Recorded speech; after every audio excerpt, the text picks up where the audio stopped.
kill them. But he lied to us. Hey, bull buddy, if we ever get out of this, we gotta talk.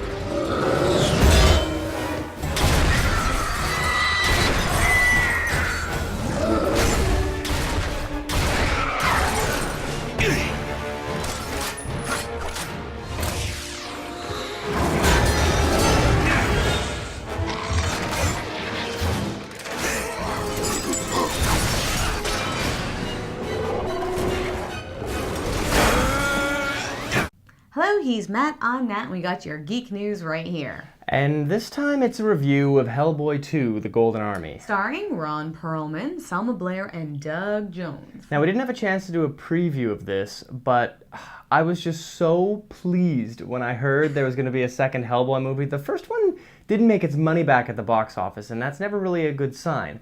But lucky us. Yeah, it was actually pretty sweet. Universal bought the rights from Sony and actually managed to put the sequel out in pretty good time, which is cool. It has the same production team and the same cast with the exception of one voice actor. Even the ones who died in the first movie are back. John Hurt. I'm telling you, we don't need this guy. Well, I think we do. Evidently, this guy's quite the big shot in Washington. What's his name? His name is Johann Kraus. Johann Kraus. Mm-hmm. Sounds German.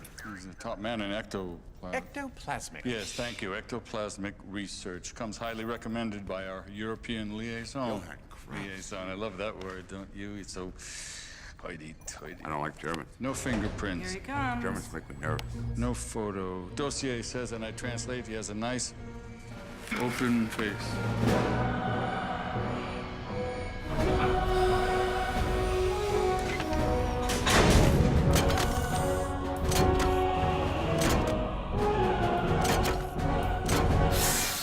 Oh my God. Damen und Herren, Johann Kraus, at your service. I like him. There's just something about a Guillermo del Toro movie that makes me feel like I'm watching a Jim Henson movie from Yeah. the 80s. It's like Dark Crystal or Labyrinth. It's the practical effects, the beautiful / terrifying. Creatures, that's like the most Yes. amazing part. You know, like just like in Pan's Labyrinth or Azkaban. Scary, Yeah, scary exactly. stuff. There's some really frightening imagery in this, and Del Toro is just so good, and like it's so fitting for him to be directing this. Yeah, exactly, like the Angel of Death. Yeah, there's like this 5-year-old boy inside me that squealed with excitement when the troll market happened. It just feels like all the money is going in all the right spots. There's never any cheap-looking, crappy CGI. It's like Del Toro just knows what we want to see. Yeah.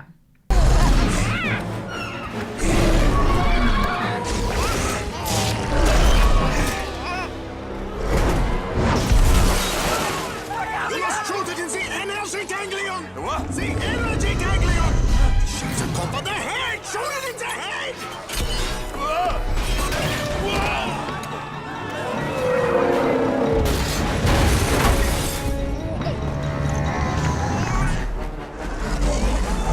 Oh, crap.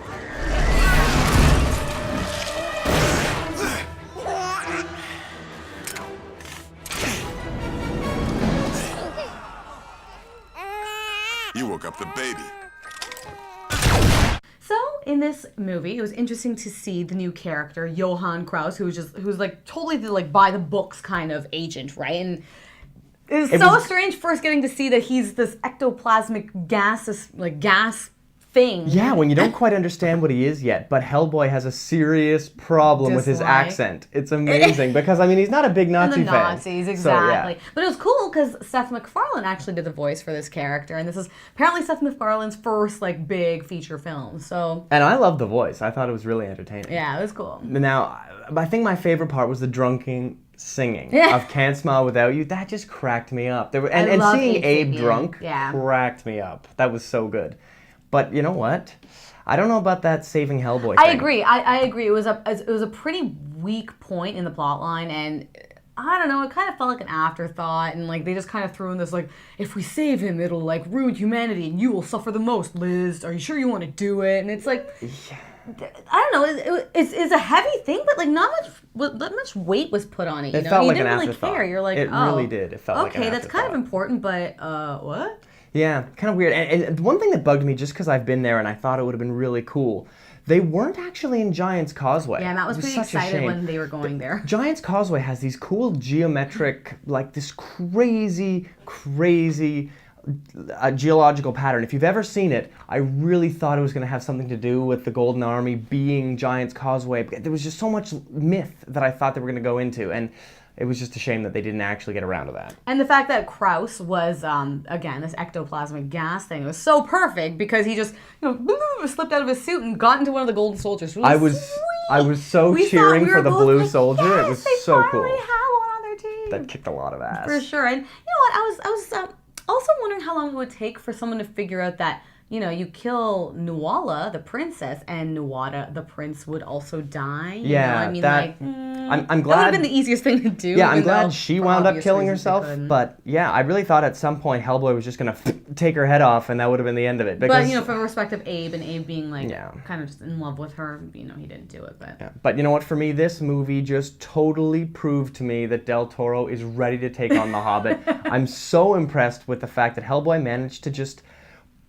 pull in really my desire to see more Guillermo. Yeah, for sure. And Guillermo build del a Toro real totally world. has he has a taste. You can Signature. Exactly. He has a He's got a signature look, signature. a signature type of movie, signature characters, and I feel like, yeah, I'd love to see what he does with The Hobbit. And you know what? I'm really impressed with the fact that this movie has managed to pull in such an impressive take at the box office with, Dark Knight coming in 7 out days the later. following Yeah. weekend. So that's pretty cool. I'm and this stunned. was like Del Toro's biggest box office hit so far. Or Yeah, it something was like his that. highest Yeah. grossing weekend or something. Yeah. And traditionally movies usually make an enormous chunk of their money on the opening weekend because the next weekend they're pretty much This one kind was of out of like luck. 30+ mil for the first weekend or something Yeah, like that. It's yeah. pretty impressive. I think it's getting close to like 90 million at the box office, which is fantastic. It's good to see. I mean, you know what? It felt awesome to me. And even though HellBoy didn't have as much screen time in this one, he didn't really develop as much as he did in the first one. He's pretty two-dimensional, I feel like. I mean, like, The movie could have been named... snarky and hilarious and all that kind of thing, but... You know what? If the movie was named Abe Sapien, it would have also worked because it was just about the team, which was kind of fun. I enjoyed their interplay, and I'm really glad that his royal blood came into play at the end. That they was mentioned cool. that whole his destiny. They really remind you who this guy really is. Like, this is not just some red dude. This is the devil for all intents and purposes.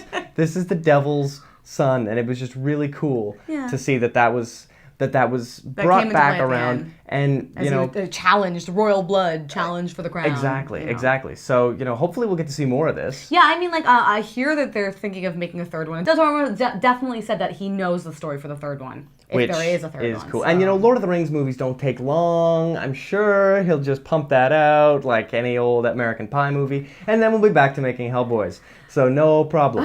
Well, we've got some more reviews coming up and a preview of the new Star Wars movie. Which, looks like it might be the first good one since 1980. Be nice. Anyway, see you guys soon. See ya.